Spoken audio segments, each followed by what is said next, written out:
দেখবেন অহংকারে হাত তোলে না। আমি আপনাদের একটা কথাই বলতে চাই, কিসের অহংকার করছেন? কীর্তন শুনতে এসছেন, বাড়ি যাবেন, গ্যারান্টি কার্ড কারো কাছে আছে? আপনি রাত্রিবেলায় শোবেন, সকালবেলায় চোখ খুলবেন, গ্যারান্টি আছে?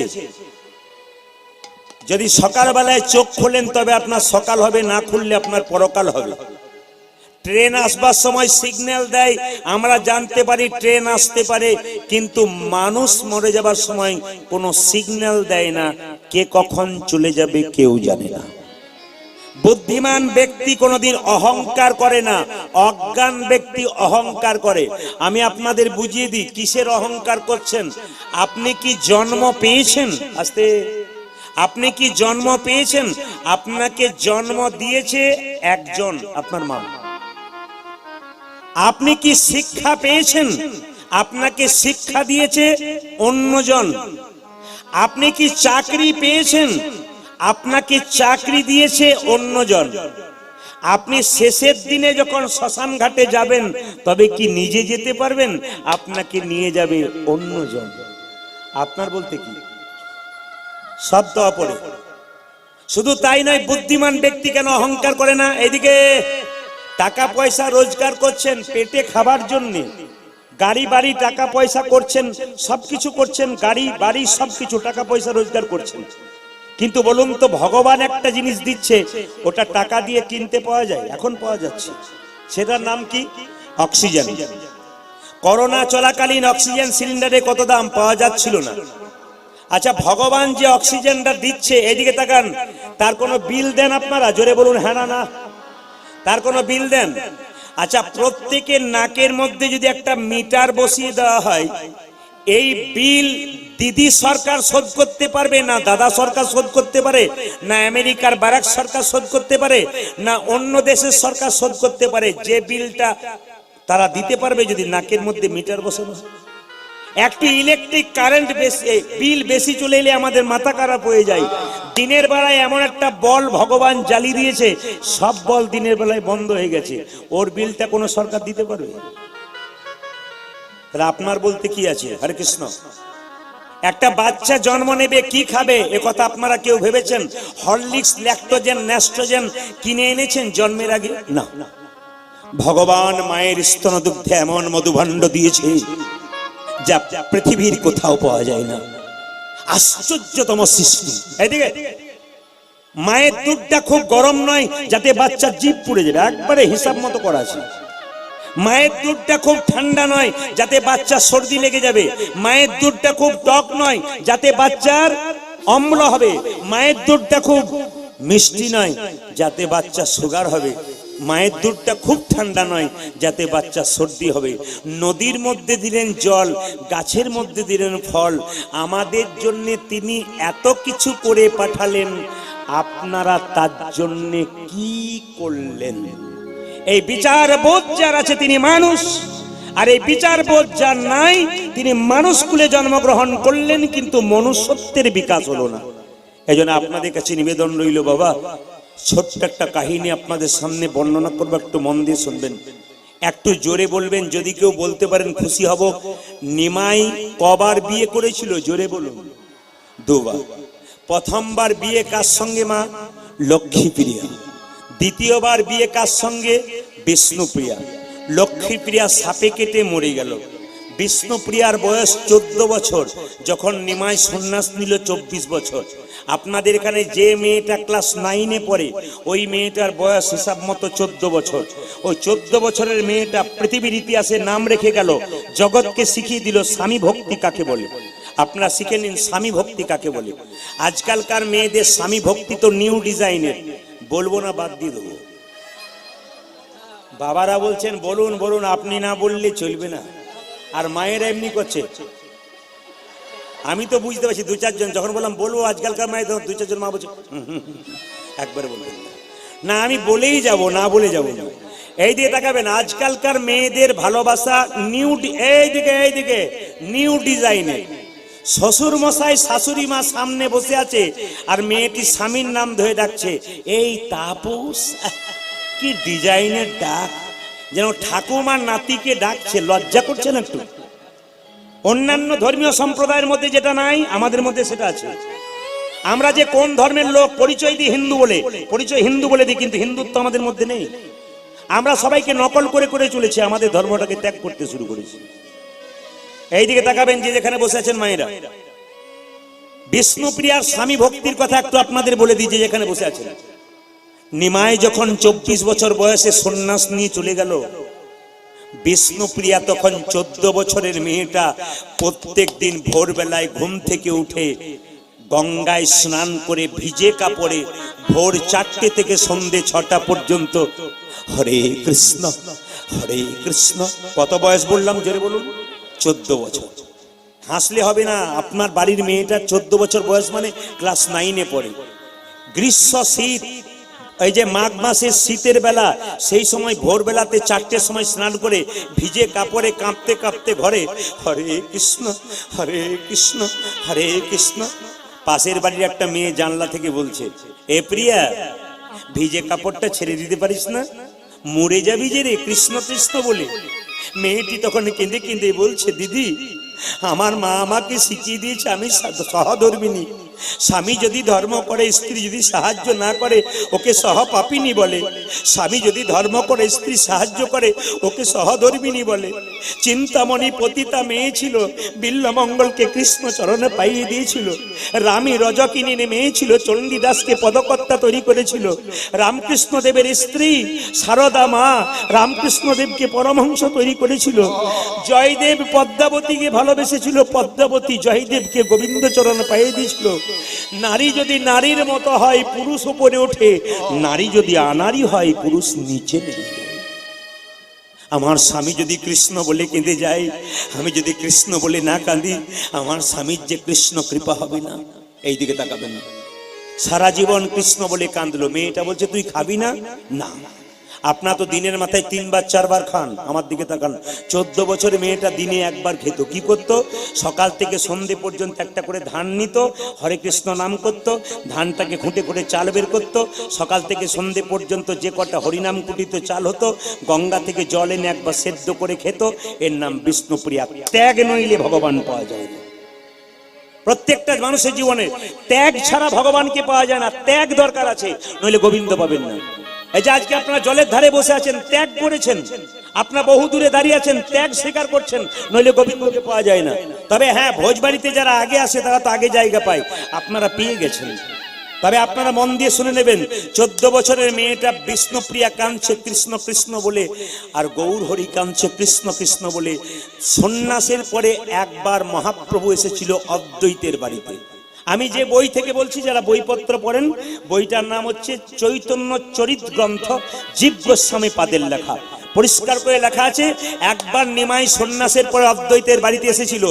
নিত্যানন্দ চিৎকার করে বলল, নিমাই বাড়ি ফিরে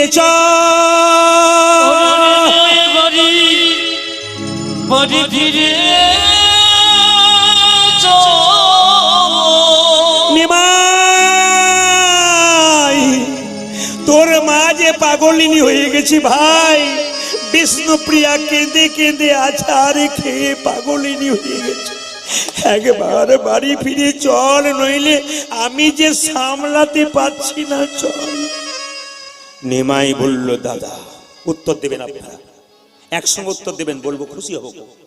নিমাই বলল, দাদা, যে সন্ন্যাস নেই সে বাড়ি ফিরে যায় না। আমার মায়ের যদি আমাকে দেখতে ইচ্ছে করে, নবদ্বীপের নরনারী তাদের যদি আমাকে দেখতে ইচ্ছে করে, সবাইকে আমার কাছে পাঠিয়ে দাও, একজন যেন না আসে। জোরে তো বলুন তো কে? আমি এইটাতেই খুশি, বিষ্ণুপ্রিয়া। দেখুন, যে এত করে ডাকলো তাকেই বললো না। নিত্যানন্দ গিয়ে বলল, সচিমা, তোমার নিমাই এসেছে। অনেকদিন পরে মা যদি শুনতে পায় আমার সন্তান এসেছে, মায়ের কি না আনন্দ হয়।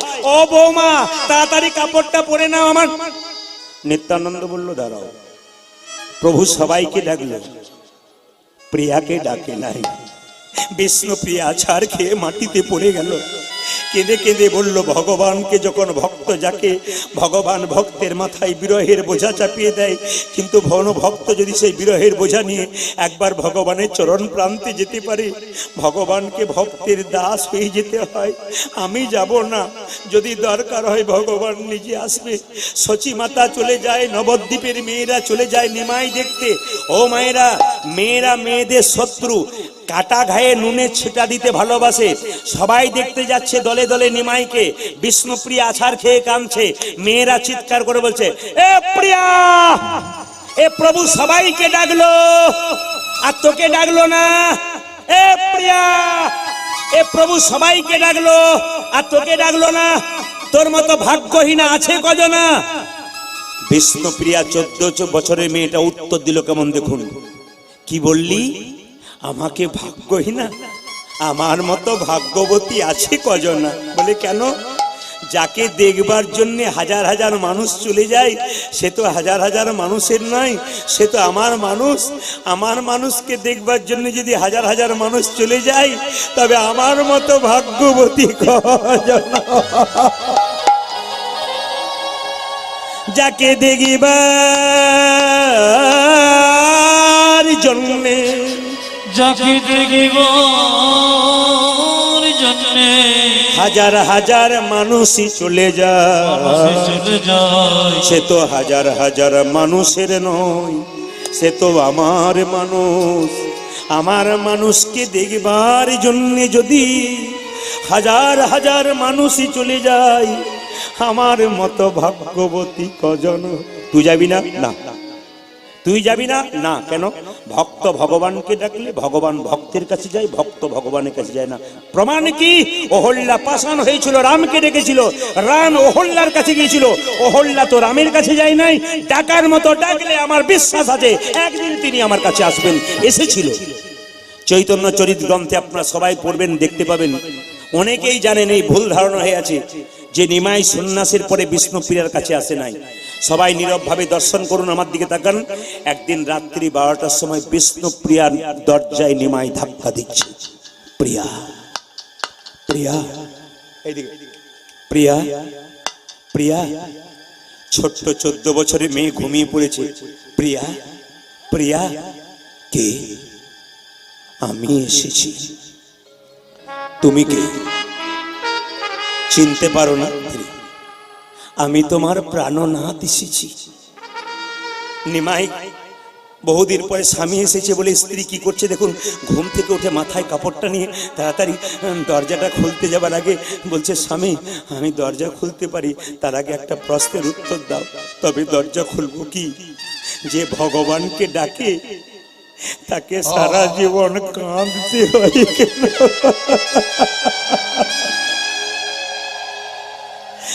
যে ভগবানকে ডাকে সারা জীবন তাকে কাঁদতে হয় কেন? আমি যদি কেঁদে কেঁদে সারা জীবন কাটিয়ে দেব, তাহলে আনন্দ কখন? নিমাই বলল, প্রিয়া, সংসারের জন্য যারা কাঁদে তাদের যন্ত্রণা বাড়ে, কিন্তু ভগবানের জন্য যারা কাঁদে তাদের জ্বালা দূর হয়। এই জগতে কৃষ্ণ বলে যেজন কাঁদতে পেরেছে বাবা, তার যে ভেতরে কি আনন্দ হয়, যিনি কেঁদেছে সে ছাড়া কেউ জানে না। সংসারের জন্য কাঁদবে, সংসারের জন্য কাঁদবে, ছেলের জন্য কাঁদবে, মেয়ের জন্য কাঁদবে, মেয়ের জন্য কাঁদবে। শেষে ছেলে মেয়ে প্রশ্ন করবে, তুমি আমার জন্য করেছো কি? আপনি বলবেন, যার জন্য করি চুরি সে কিনা বলে চোর। তখন চোখের জল পড়বে, সে জল চোখের কোণ দিয়ে পড়বে। সে জল স্পর্শ করলে গরম লাগবে, সে জল মুখের মধ্যে প্রবেশ করলে নোনা নোনা ভাব লাগবে। কিন্তু সারাদিন পরে কেউ যদি একবার হা কৃষ্ণ প্রাণ গোবিন্দ বলে মন্দিরে একবার আমার কিছু নাই বলে একবার গোবিন্দে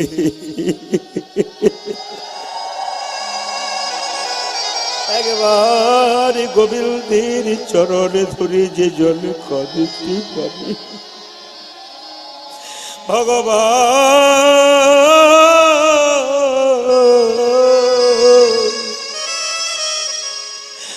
ভগবান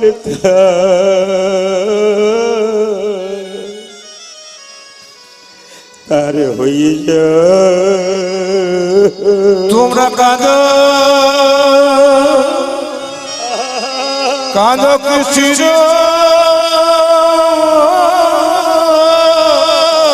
নিতাই গৌর কৃষ্ণ কৃষ্ণ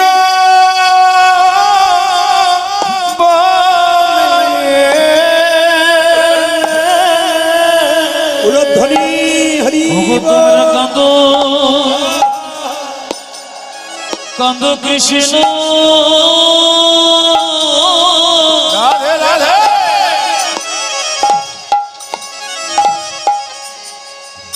মুখে কৃষ্ণ মোরে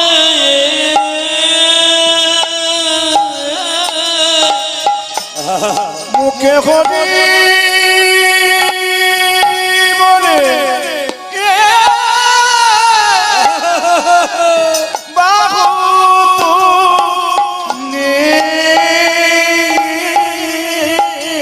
আরে তোমরা কাঁদো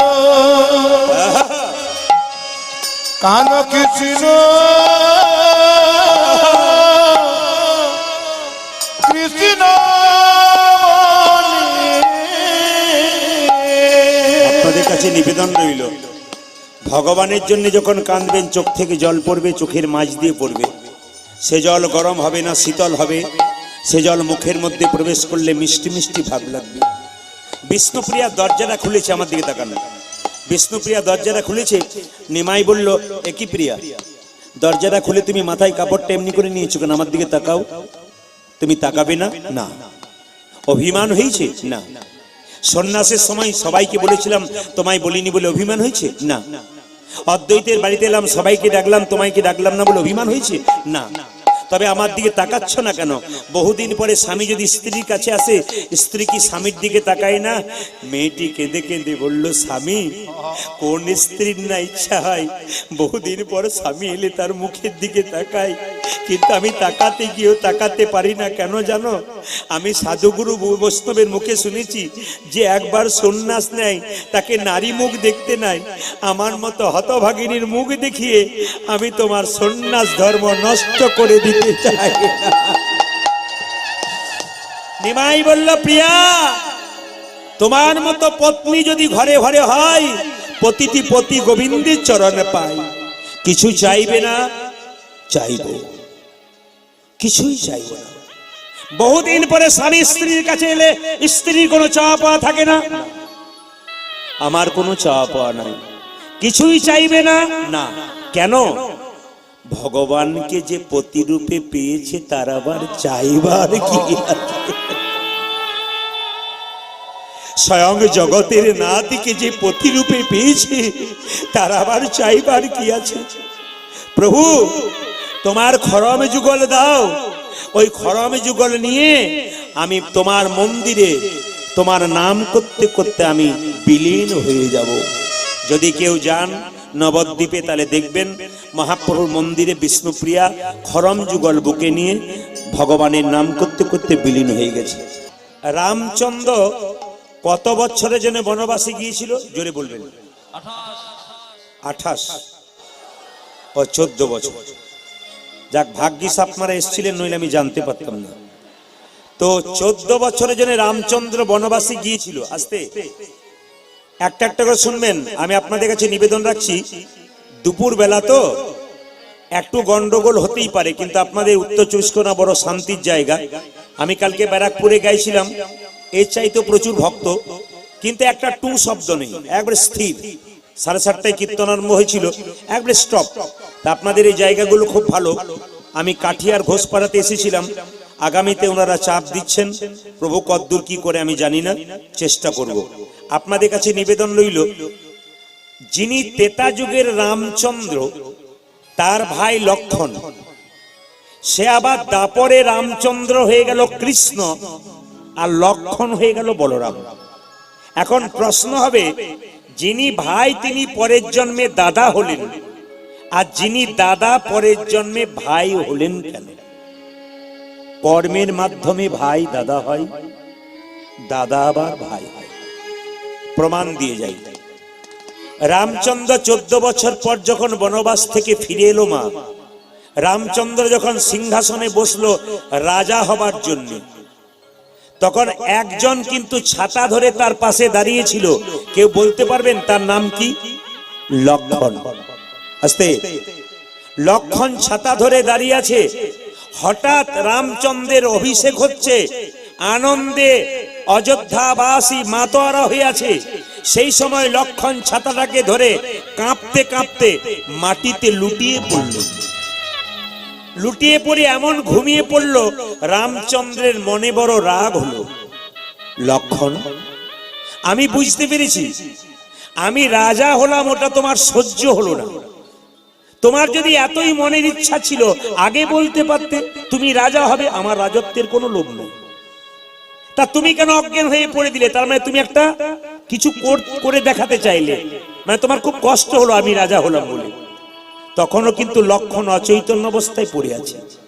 ঢাক ঢোল বাজিয়ে যখন লক্ষণকে জাগানো হলো মা, তখন হঠাৎ করে লক্ষণ কেঁদে কেঁদে বলল, দাদা, রাজ্যের লোভ যদি আমায় থাকতো তাহলে তোমার সঙ্গে 14 বছরের জন্য বনবাসে কাটাতে পারতাম না।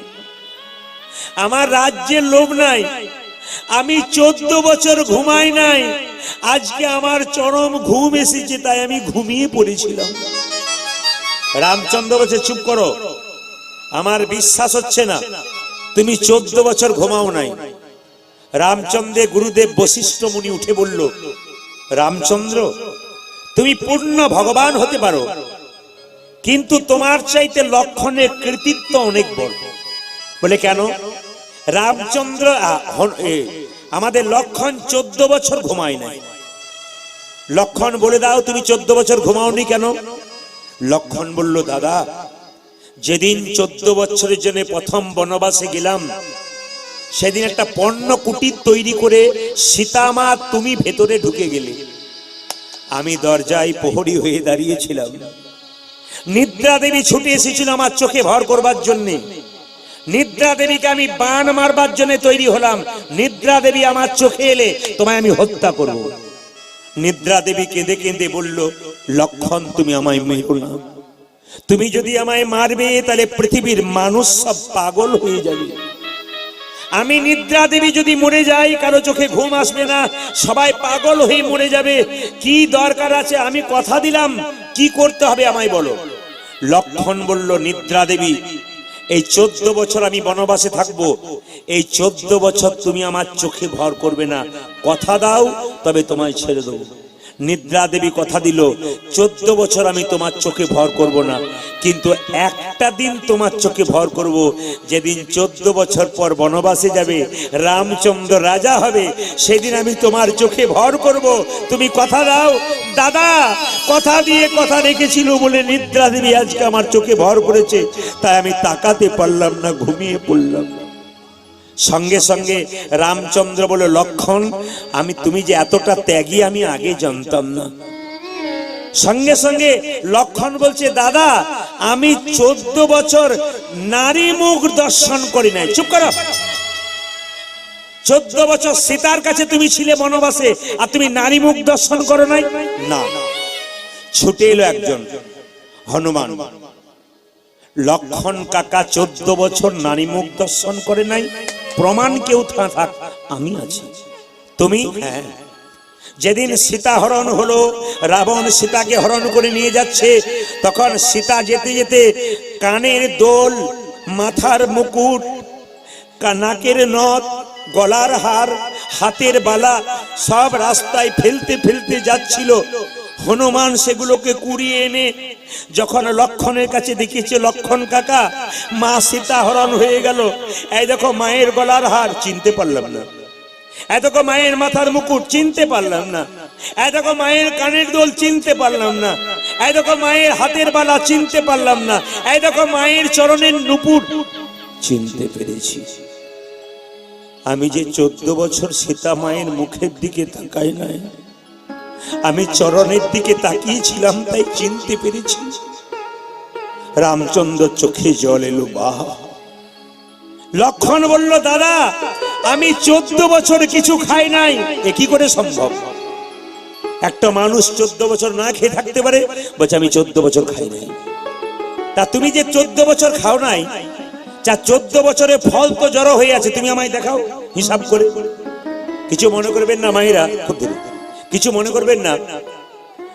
যারা বান মারে, তীর ধনুক নিয়ে যায়, দেখবেন এখানে একটা তুন মানে তীরগুলো রাখার জায়গা এখানে রাখে তুন। ওই তুনের মধ্যে ফল রাখে নাই, ফলগুলোর বীজ রেখেছিল। তা ফলের বীজগুলো যখন নিয়ে এলো, দেখলো 14 বছর ফল খায় নাই। হঠাৎ করে জিজ্ঞেস করছে, রামচন্দ্র তুমি 14 বছর ফল খাও নাই কেন? আমি তো প্রতিদিন তোমার হাতে ফল এনে দিতাম, তুমি খাওনি কেন? দাদা তুমি ফল এনে আমার হাতে দিতে আর দিয়ে বলতে, লক্ষণ ফল ধরো। তুমি তো কোনোদিন বলো নাই লক্ষণ ফল খাও। ভাইয়ের মতো ভাই হলে এইরকমই হয়। লক্ষণ তুমি ফল ধরো, তুমি খেতে তো বলনি, ধরতে বলেছিল, আমি ধরেছিলাম। হিসাব করে দেখলো 14 বছরের সমস্ত ফল রয়েছে 7 দিনের কম। লক্ষণ তুমি 7 দিনের কম ফল রয়েছে কেন? তুমি 7 দিনের ফল খেয়েছো? না দাদা, এই 7 দিন আমরা কেউ ফল খাই নাই। বলে হিসাব দেখাও, আপনারা গুনবেন। যেদিন রাজা দশরথের মৃত্যু সংবাদ এলো, দশরথের মৃত্যু সংবাদ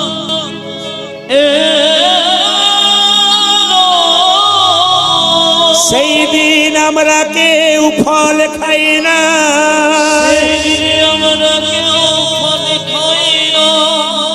মায়েরা গুনবেন, 1। যেদিন সীতামা হরণ হয়ে গেল, সেই দিন আমরা কেউ ফল খাই না।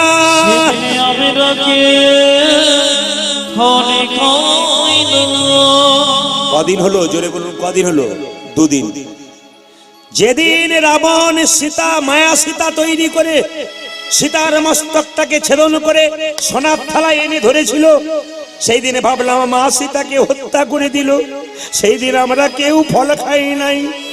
কদিন হলো? 3 দিন। যেদিন ইন্দ্রজিৎ আমার বুকে শক্তি সেন মেরেছিল, সেই দিন ফল খাই নাই। কদিন হলো? 4 দিন। যেদিন মহিরাবণ আমাদের দুজনকে পাতালে প্রবেশ করিয়েছিল, হনুমান এসে উদ্ধার করলো, সেই দিন ফল খাই নাই। কদিন? 5 দিন। যেদিন আমাদের নাগ পাশে বন্ধন করলো, সঙ্গে সঙ্গে হনুমান এসে আমাদের মুক্তি দিল, সেই দিন ফল খাই নাই। কদিন হলো? 6 দিন দুঃখে ফল খাই নাই। ওগো দাদা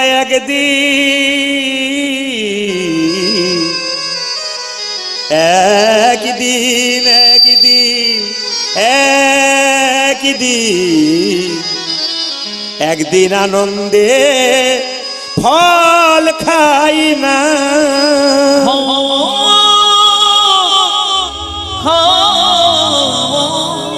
কোন দিন?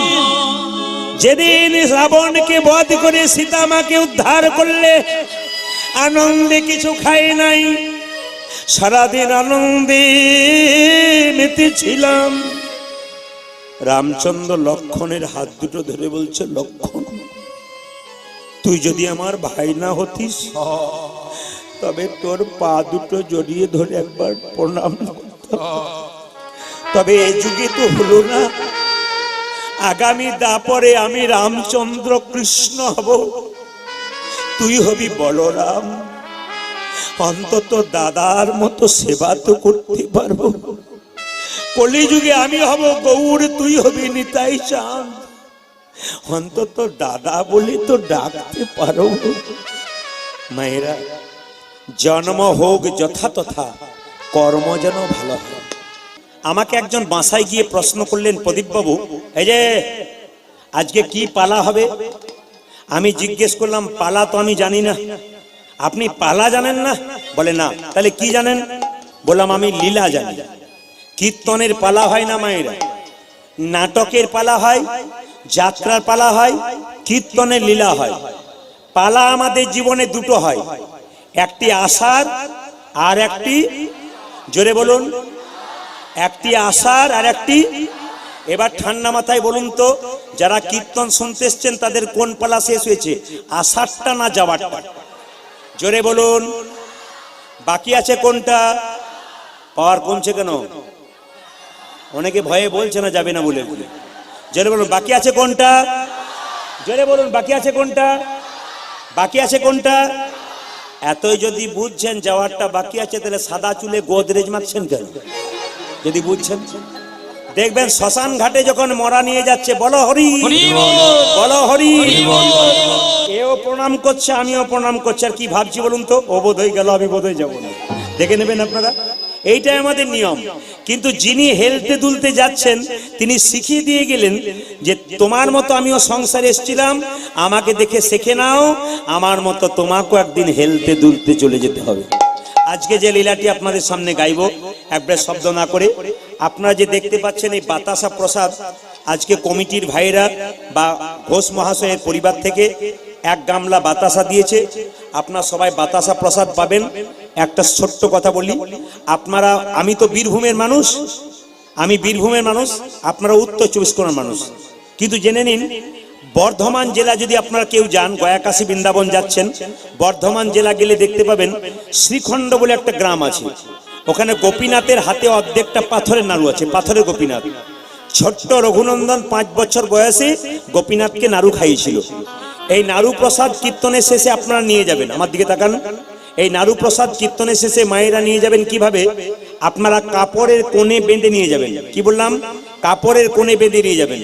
বাবারা পকেটের মধ্যে নিয়ে যাবেন, সবাইকে দেওয়া হবে। কিন্তু এই নাড়ু প্রসাদ নিয়ে গেলে লাভ কি হবে?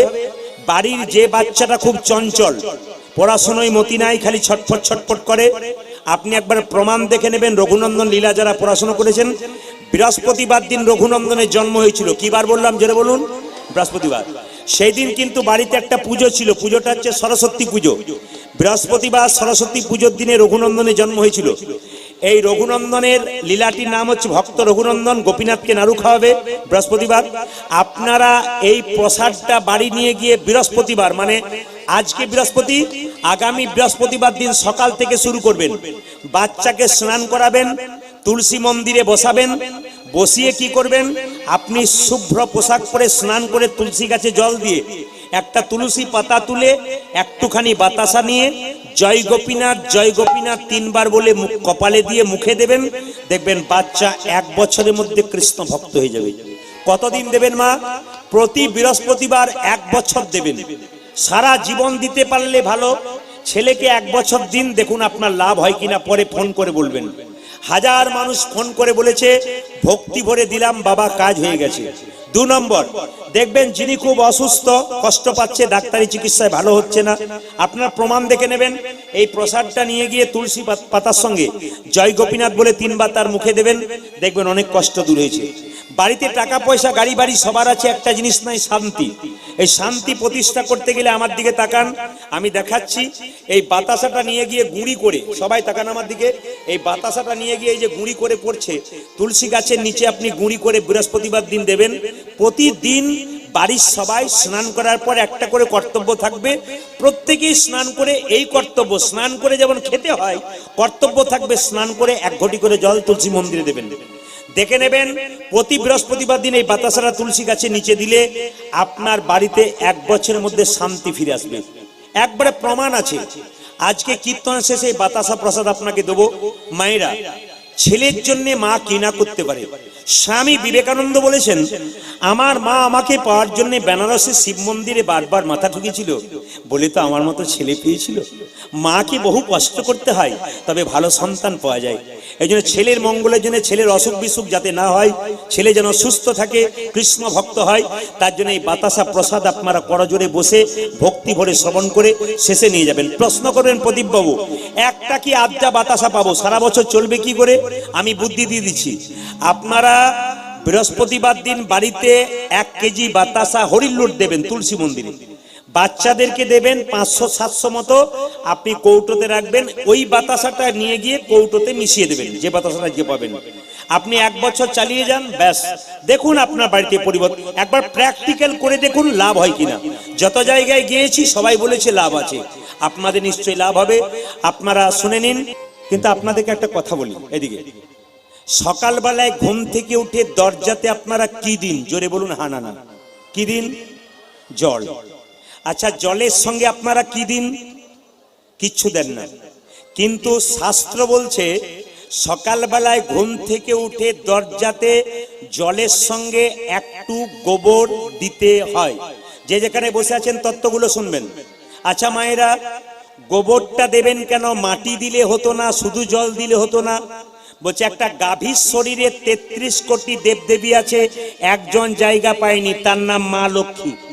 মা লক্ষ্মী কাঁদতে কাঁদতে গাভীকে বলেছিল, মা তোমার শরীরে সবাই জায়গা পেল, আমি পেলাম না, আমাকে একটা জায়গা করে দাও।